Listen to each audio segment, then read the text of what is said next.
It was with a phone call that Yair Lapid formally informed Israel's President Reuven Rivlin that he made it, barely an hour before the deadline to form a government expired.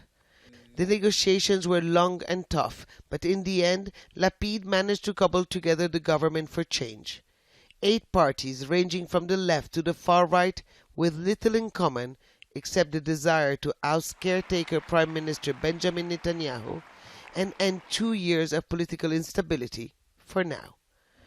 The new government will first see far-right Yamina party leader Naftali Bennett as Prime Minister. He is an advocate of illegal settlements expansion and their annexation.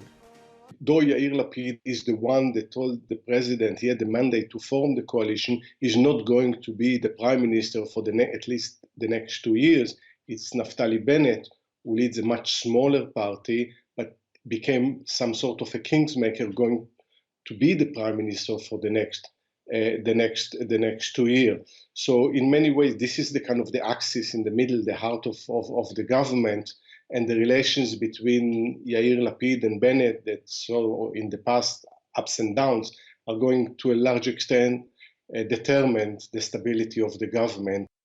But the new coalition couldn't have come together without the support from the most unlikely of political allies, MANSOUR ABBAS and his Islamic United Arab List. I just signed an agreement with Yair Lapid so he can form a government. We've agreed on many issues that will serve the interest of Arab society and provide solutions to the urgent problems Arab society faces in various fields. It's a first for Palestinian Israelis, even though Abbas will not be part of the government. Accepting support from Abbas is a thorny issue for Naftali Bennett, with far-right politicians already decrying a government that relies on the support of a Palestinian-Israeli bloc. Next step is a vote of confidence by the Knesset. That should take at least a week. In the meantime, Benjamin Netanyahu, a formidable political survivor who's also facing corruption charges, will do his best for the coalition to break up. If not, he will become a relentless opposition leader. Hoda Abdel-Hamid, Al Jazeera in West Jerusalem.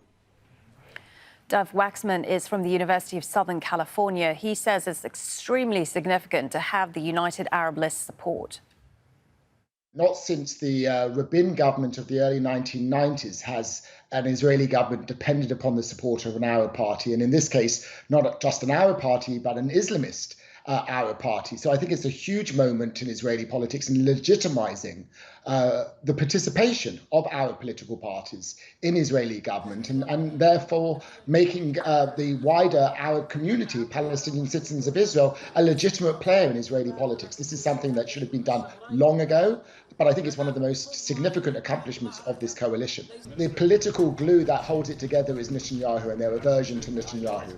He's going to be doing everything he can in the next week to 10 days to lure some right-wing defectors to put as much pressure upon them so that they don't vote for this government in the vote that's due to take place in the Knesset. And then afterwards, he's going to be trying to create as many difficulties to create instability in this coalition. And he'll do what he can, and he'll hope that this government will fall soon, and then he'll be able to come back to power in a 5th election. Of course, he still faces the threat of his looming corruption trial. And so he still has a very strong incentive to try to get parliamentary immunity.